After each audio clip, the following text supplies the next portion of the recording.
Our few of the brothers that we have walking with us here in Philadelphia.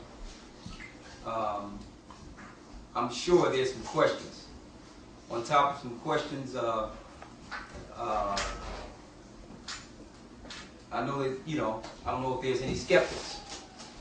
But what we're going to show today, we brought some King Alfred plans to show you what the government is planning and have been planning for some time, for the last 2-3 generations.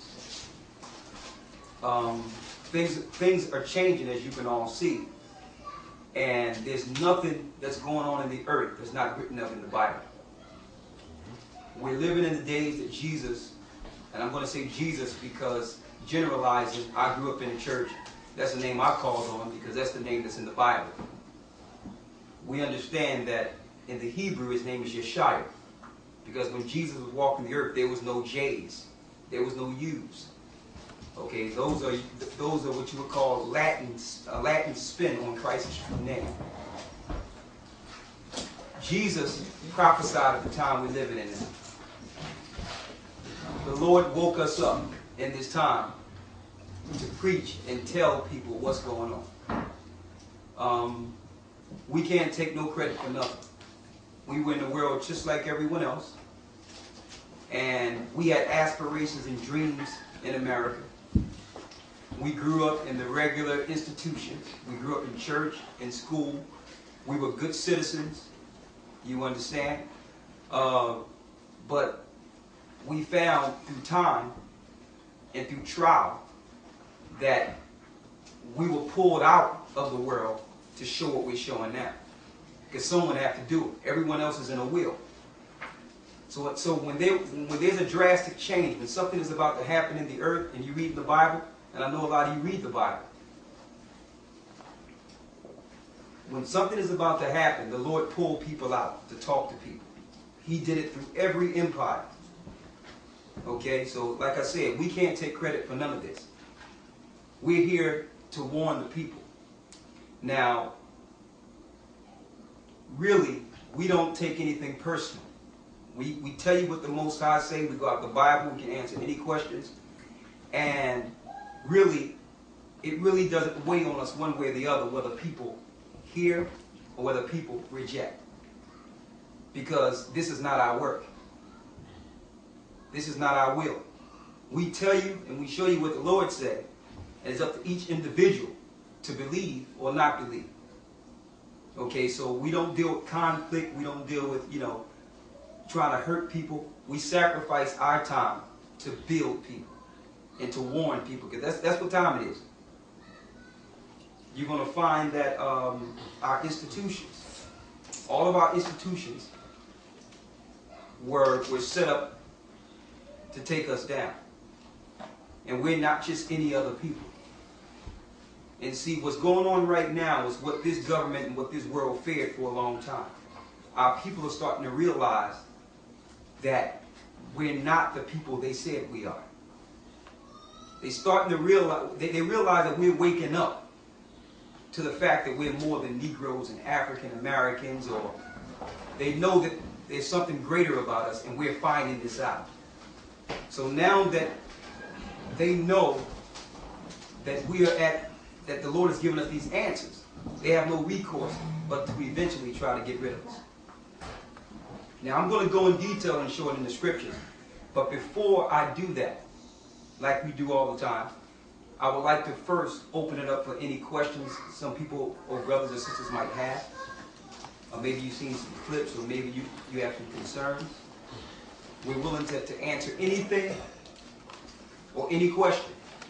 And we guarantee you, any question you ask, we'll be able to pull the answer out of this Bible. So you'll know that it's not us answering. So we want to open up the floor since you, and first of all, also like to thank you for welcoming us into your home. That's number one. You just don't let anyone up in your home. So the Lord says that those that house the saints will get the reward of a prophet. You understand? So we'd like to thank you for welcoming the brothers and sisters into your home. This is a warm home and a spiritual home.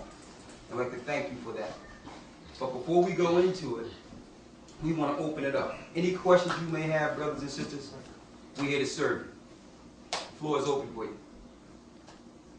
Well, me personally, I, would rather hear the presentation first, and then if I have any questions, Okay. I can go from there. Okay. I don't know what to ask because I don't know what you're going to teach me or what you know. Okay. Okay. I wanted to open the floor initially because I know some people that probably saw our teachings online and other places or whatever. Okay. I've never seen it. All right. All right. Yes, sister. I just think that a lot of, as far as black people, Yeah. I think they have strayed from, basically what you said. We all have had the teachings of the Lord, of Jesus and whatever. And a lot of us have strayed away from God. And black people need to realize that they need to really get back. And don't put their trust in the white man. Don't put their trust in nobody but the Lord. No matter what you're going through or whatever, the bottom line that you really need to yourself seek and pray and ask the Lord to help you and guide you. These black men of the day, they need to come back to their families, their own black families, and help their children. You see what I'm saying? Because there's a lot of young black boys out here are lost. A lot of the black guys are in jail, incarcerated. Who going to lead them? You see what I'm saying? The black family need a mother and they need a father. A woman can't do it.